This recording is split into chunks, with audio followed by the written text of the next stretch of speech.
You are listening to the Fancy Free podcast where my guests and I tell our most embarrassing, funny stories so that we all feel less alone in our imperfections and forge connection through vulnerability and humor. I'm Joanne Jarrett, and I'm your host. And today I have with me Chaundell Monn. Chaundell and I connected because we are in the same podcasters educational group. Chaundell lives in the Pacific Northwest and is the author of the book Trailblazer, a woman's guide to letting go of expectations, trusting yourself, and clearing the path to a fulfilling life. She works as a life coach, helping women become trailblazers in their own lives. When she isn't working with her clients, she loves to travel, spend time with her family, and read. Her mission in life is to empower women to go after their dreams and to trust their inner compass. Chaundell, thank you so much for being with me today. I'm so excited to be here. Thanks for having me. Absolutely. Well, fill in the blanks. What did I miss about who you are and what you do? That pretty much encompasses all of it. I live in Washington State. I've only been here for about a year. I have 4 kids. We've been homeschooling for about 5 years now. Wow. Yeah. We moved from Colorado, so I lived there for 12 years before we moved here. Where are you in Washington State? Olympia, so the very top corner. Yeah. Okay. I went to college in Seattle, but I didn't get around as much as I probably wish I had now. Yeah. Well, there's a lot in Seattle, right? Exactly. Hardly any reason to leave that city when you're there as a college student, especially. Yeah. And your 4 kids, what are their ages? I have twins who are 13, a 11-year-old and a 7-year-old. Wow. And how do they feel about moving? They were excited. You had mentioned we travel a lot, so we're very adventurous. And being in Colorado for 12 years, we had explored a lot in Colorado and around it. So we were all just kind of excited for a new adventure. Well, you've picked a great part of the country. Yeah, we love it here. And you're homeschooling. Golly. So you've been doing that 5 years. You're kind of ahead of the curve. Yeah. Everyone's freaking out about how to homeschool, and you're like, I got this figured out. Yeah, really. Ooh. I feel very grateful that I started when I did, because it did take me a few years to get into my stride. I am a dyed-in-the-wool introvert, and I just feel like homeschooling for me would maybe push me over the ever-loving edge, just because I really need a lot of alone time to be the mom and wife that I want to be. And so I feel really fortunate that public school has worked out for us. I know that I would have figured out a way, like, introverts can't homeschool or anything. Yeah, I'm a major introvert. Really? So I get it. Oh, yeah. Yeah. Oh my gosh. So you have 4 kids around you all day long. Yeah. And you are in charge of their education, and you're an introvert. God bless you, woman. Wow. Yeah, that was the biggest adjustment in the end, is learning how to find that balance of finding time for me while also doing all the other house responsibilities, while also, having them all around. And we did do public school for a few years. My twins went through 2nd grade, and my little boy, he went through the whole year of kindergarten. So we did do a little bit of public school. What kind of informed the decision to make the switch? Because that's a huge switch. It is. I'd always had it in the back of my mind, but I thought that I would have them go through like maybe part of elementary school. I don't know. I wasn't fully committed. And it actually wasn't the school. We liked our school. We liked our teachers. It had nothing to do with public school itself. It was really this sort of inner call that it was time to take that leap. Our youngest daughter's adopted, and it was so chaotic at that time. So the fact that I felt called to start homeschooling at that time, I was like, are you serious? This is crazy. Really? Is something else on my plate? What? My plate is so full. Oh, Lord. I say that because it was a really strong pull. Must have been.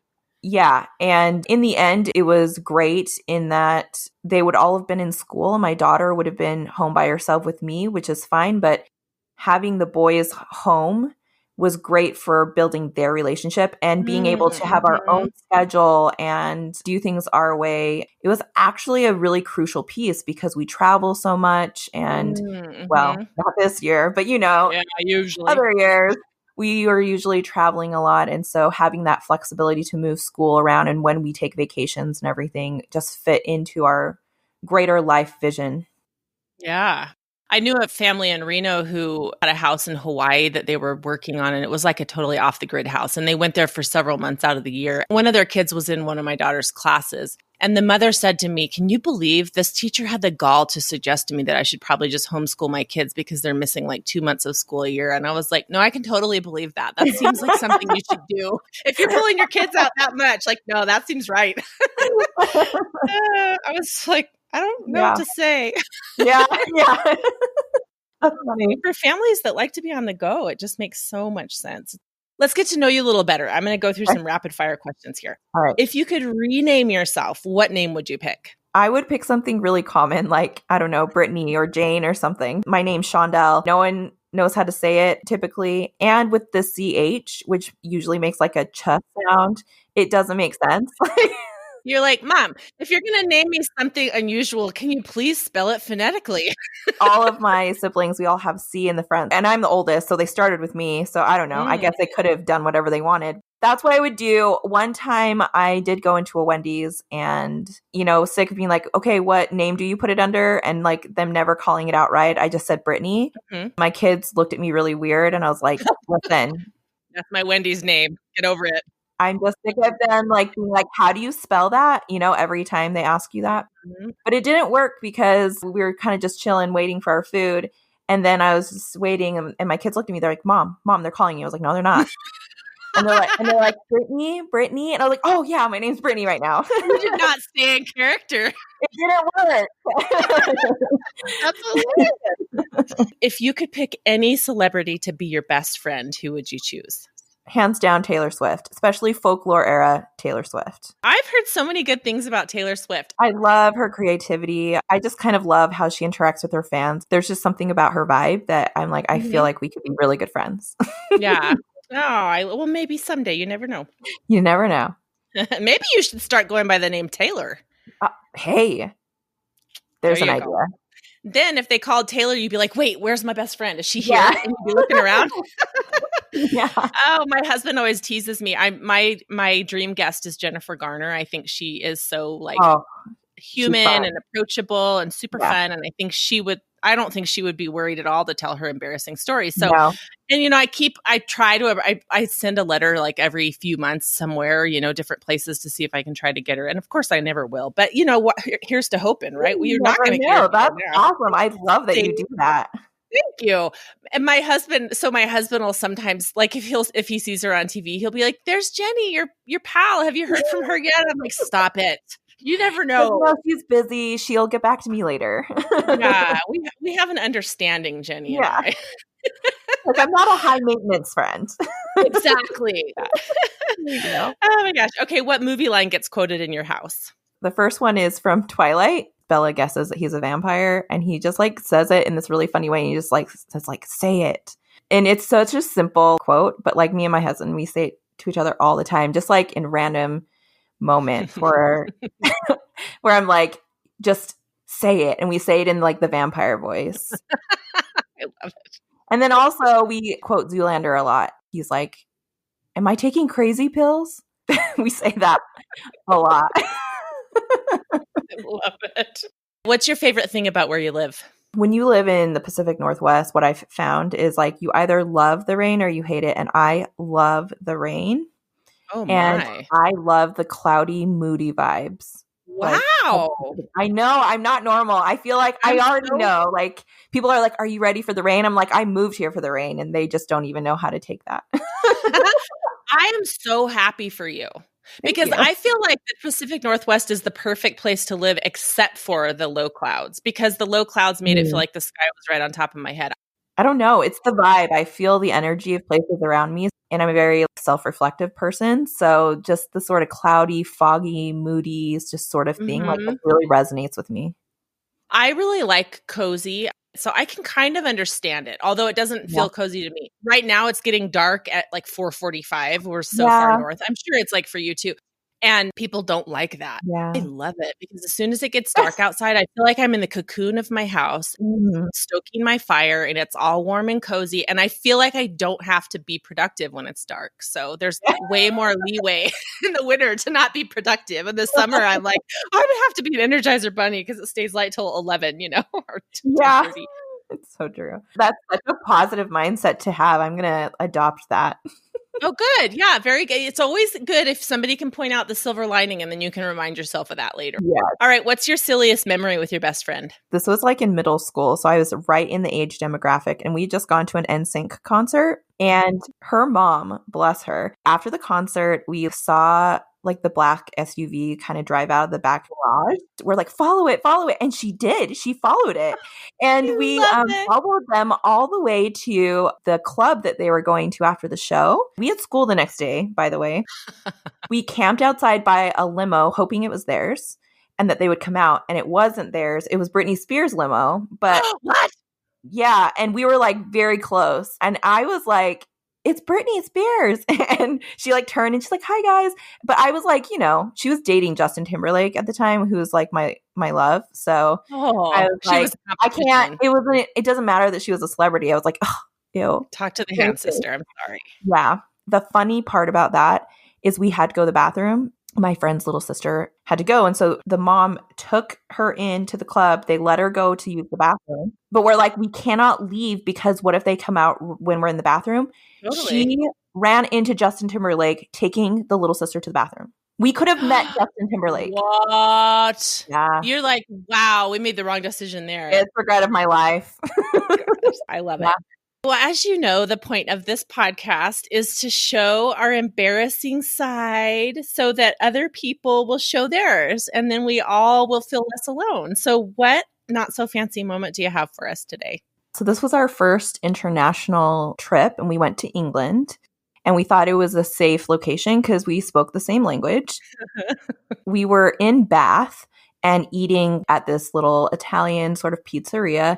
And I'm kind of a picky eater and I don't really like meat a whole lot. So I was going to order this veggie pizza, but half the ingredients, I had no idea what they were. It was rocket, courgette, and aubergine. And I was like, Will, what are these? That's my husband. And he's like, I have no idea. You're going to have to ask. Traveling outside of the country, I don't want to look like the dumb American, especially in Europe. Sometimes we get made fun of. We don't want to stoke the stereotype. Yeah, I don't want to fit the stereotype. And we had done a ton of study because we were homeschooling at that time. I like to read about the history and the culture before I go there so that I don't just come in and be this dumb tourist. So I called the waiter over and I said, hey, I have some questions on these. I'm not sure what some of these ingredients are. And he's like, yeah, sure. I was like, okay, so what's rocket? And he just looks at me. That's arugula. And I was like, oh, okay. And then I was like, okay, and courgette, he's like, courgette. He's becoming amused. You can see it on his face. He's like smiling. She's so cute. She doesn't even know how to say it right. He doesn't even know the basic vegetables. He's like, zucchini. I was like, oh, okay. And then he like gets up to leave and I was like, one more. And you know that moment like when you're talking to like a little kid and you kind of get down on their level and you kind of like bend down and you put your hands on your knees and you're right in their face. Oh, aren't you just so cute? And he just like, okay. And I was like, aubergine? And he's like, aubergine. And he just like smiled huge and like eggplant. And I was like, okay, I'm sorry. In America, we call it zucchini and eggplant. He knew the American terms for it, right? Yes, he knew the American terms. He was just like so amused. He thought it was so funny. And I was so embarrassed. He was very nice about it. And I said, okay, that all sounds great. I want it. For the rest of the time that we were there, he just kept coming back and teasing me. And it was fine in the end. But it was just so embarrassing, just to fit that stereotype. You tried so hard to re-educate yourself and blend. I did. And I thought I was safe. I mean, it was England. English country. I thought I was like going to be okay.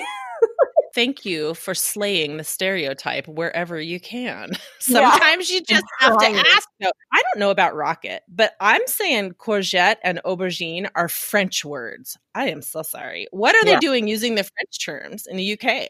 That's what I want to know. Is that restaurant trying to be fancy? I don't know. I know that's what they say there. That's really okay. Not just at that restaurant. Like if you watch Graham Norton, he's a talk show on BBC, and a guest was on there and he was talking about aubergine. And he's from Scotland. That's like what they use. You're like, all right, it was legit. They're all there and they're influenced by each other. So yeah, especially in the culinary world, those things I think really can cross over. Yeah. I like courgette and rocket, but I don't like any kind of aubergine. I would have been like, no aubergine on my pizza, please. And maybe it's just because I don't know how to cook it, but it's always seemed slimy to me. Ugh. I remember it being really good. I know what you're saying. It wasn't like an overabundance of aubergine on it. I'm glad that you were able to enjoy your pizza despite your embarrassment. I'm happy about that. It was really good. So that was a plus in the end. That's the fun of travel, though, as well. Pushing yourself out of your comfort zone and exploring and learning new things.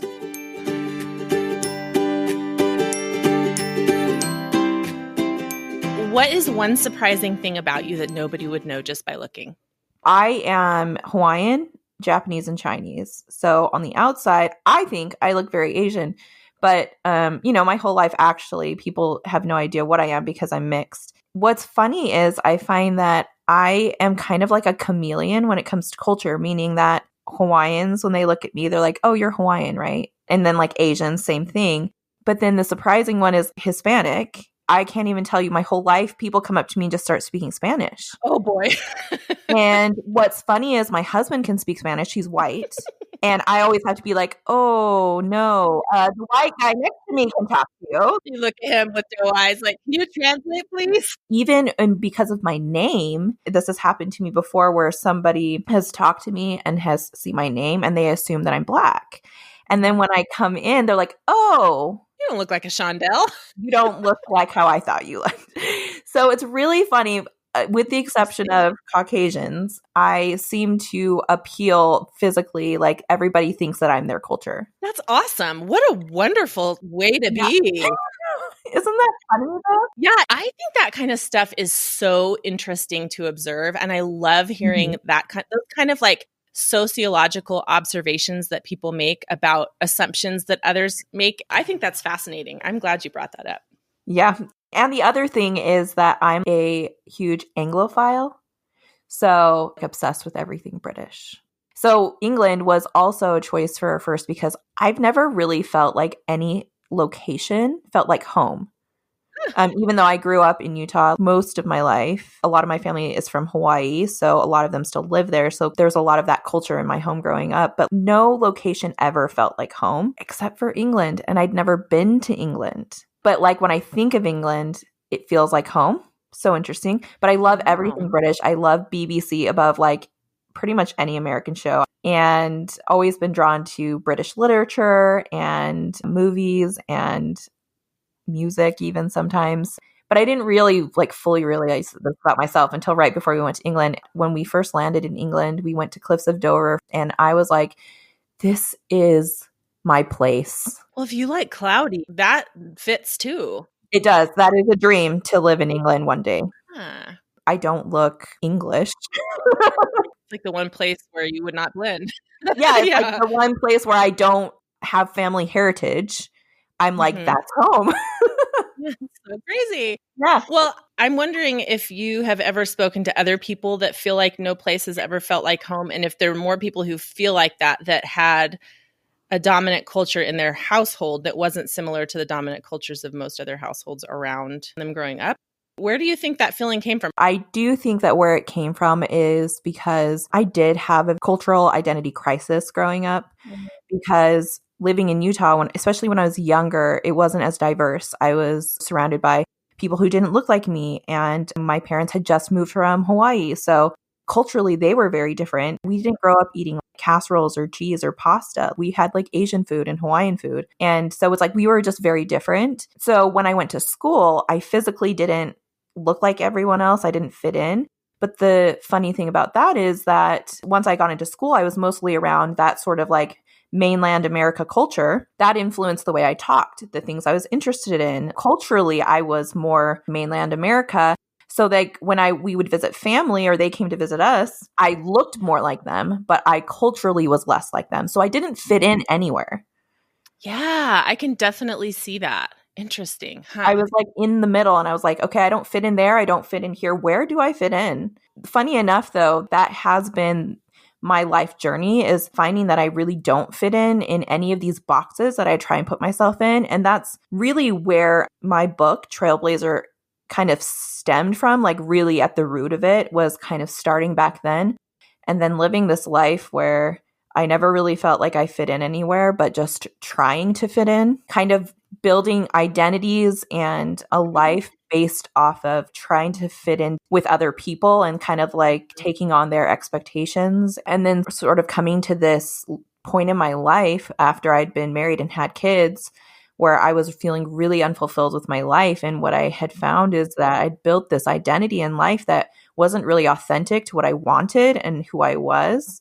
And so sort of breaking all of that down and having to start again and finding myself and building the life I really want, which I'm living today. Wow. That's amazing. Because it's one thing to realize that you've kind of painted yourself into a corner that you didn't want to be in. It's a completely different thing to say, yep, I'm going to fix this. And slowly chip away at all the stones that you've placed wrongfully. Wow. Yep. Huh. Yeah, it's really questioning it all, questioning everything, the things I had been taught to value, to the expectations, like just even defining the roles that you're in as a mother, as a wife, as an individual person, just really questioning it all and coming back. I talk about the inner compass, coming back to yourself, that deeper part of you, and learning how to trust yourself again and to follow those things. We're really taught to doubt ourselves a lot and doubt that inner knowing that we have. I think that is what leads to a lot of, women, especially feeling really unfulfilled with their lives, following other people's rules. Yes. When was your book published? November 1st. Wow, it's new. Oh, congratulations. That's so exciting. Yeah, it's been really fun. Thank you. Remind me, have you started your podcast? I started a podcast last year. Oh, that's right. I had like 16 or 17 episodes. And since writing my book, I've kind of pivoted a little bit. So all the old episodes are still there, but I'm about 3 weeks into the pivoted version of my podcast. Okay, the reinvention. Yeah. Nice. Yeah. I will definitely link to that in the show notes. Awesome. Tell me about your recurring coaching program. What I really do is I help women to do what I've done in my life, is to, become trailblazers in their own life, to, if they're ready to follow that inner compass, to trust themselves and to question all the rules that they may be following now that they want to let go of, and really create what I call a daring life. I call it daring because what I've found is that once you start questioning things, the people around you, can maybe not like it. And a lot of people want to doubt you. And when you have that inner knowing that something's right for you, it's hard to explain that to people because they're not feeling the same thing. So there can be a lot of doubt there. And so I really work with women who really want to learn how to trust their inner compass. And I help support them and guide them through that journey of questioning, redefining, letting go, and then learning how to trust that inner compass as they move forward and actually start clearing their path. I have a 3-step trailblazer process. The first part's questioning. The second part's really learning how to trust your inner knowing. And then it's the external actions of changing habits, starting new routines, changing environments, having boundaries in relationships. It's all the external things that need to change. I'm not there to tell them what to do because I couldn't possibly know what the best thing is for them. Only they're going to know that. But what I really do is support them I believe them when they're saying, this is what feels right to me. That was what was missing for me for a lot of the beginning of my journey. I felt really alone. It was really hard for the people around me because these were traditions and expectations and limiting beliefs that had been passed down to me. So to sort of challenge those meant that they kind of had to challenge their stuff, and it changed dynamics is what it did. Yeah, I keep thinking about your marriage through all of this and how scary that must have been. My husband's really great. It was hard. There were many rocky parts in our marriage, mainly because a lot of the things that came up were our interactions with our families. Okay.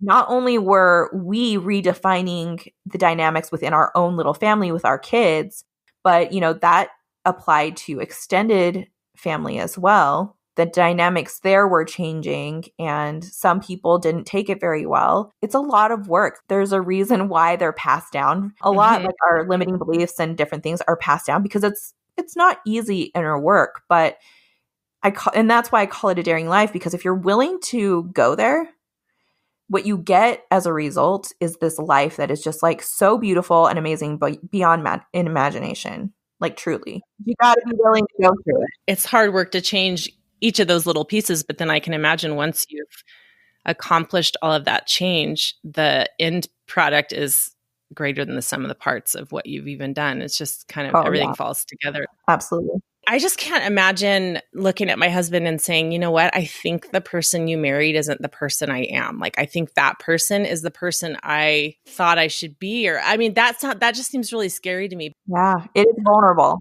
But, you know, you guys survived that. And so he surely saw deeper down into who you really are. And that's probably who he loved and still loves. Yeah. The parts that he really loves about me are still there. In actuality, because I've worked through the things and let go of some things, those parts of me actually shine more. Yeah, I'm sure that you definitely are more free to be the unique you that was glimmering through before. Yeah, it was just like glimmers before, but now it's like a more permanent part of me, and you can see it more in my everyday life rather than just like little glimpses here and there.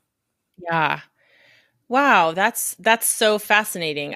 I'm just curious, where do you think our inner knowing comes from? What is our inner compass? I'm like a spiritual person and I'm religious, but I don't think this just applies to people who are religious. If you're spiritual in general, if you believe in a higher power, I think that this still applies. I believe that we existed before we came into these like mortal bodies. Mm-hmm. And I do believe that we'll exist after we die. And so it's this inner knowing is that part of us. When we have this part that existed before, and then we come to this earth and we are born into a physical body. And there's like this another consciousness that comes with that, which is what I call in my book the natural instinct, but it's like an ego.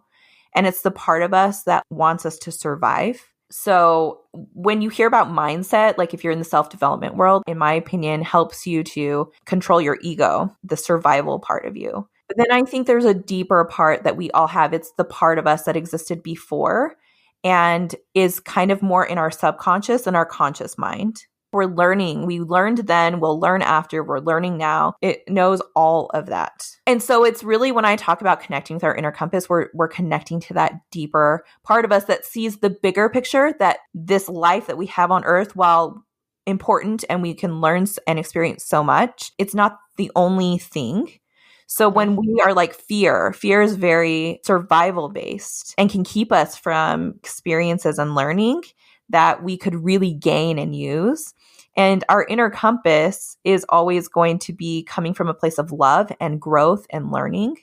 So it sees that bigger picture. So it's always going to push us for things that are purposeful and experiences and something that's going to help you grow in some way or learn in some way. I think a lot of religions believe that, but then even those who are not in a denomination, a lot of different spiritual practices. And if like, you know, you believe in the universe or just some sort of higher power, like I think a lot of different spiritual religions and practices believe that.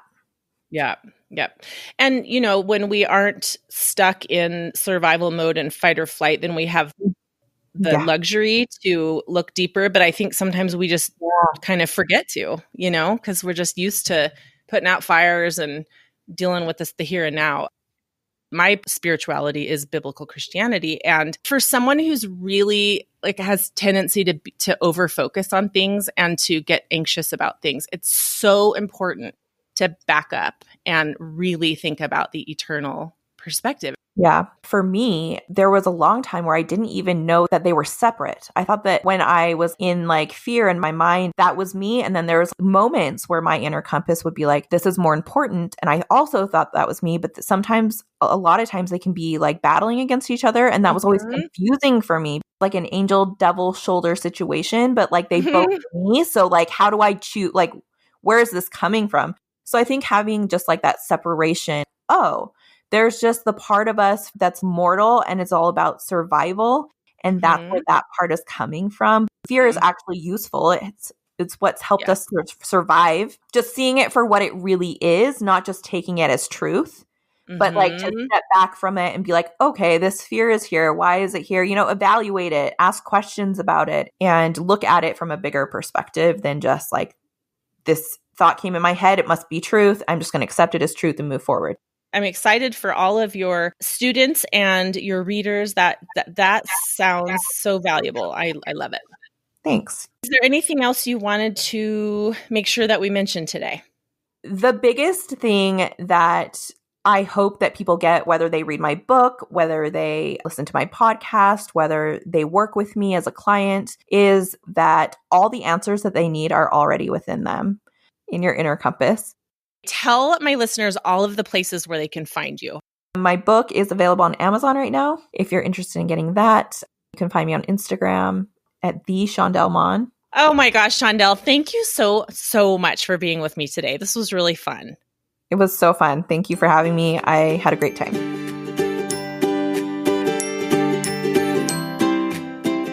Thank you so much for listening to the Fancy Free podcast today. Make sure to check out the show notes for today's episode at fancyfreepodcast.com/episode 95 so you can get the links to everything we discussed today.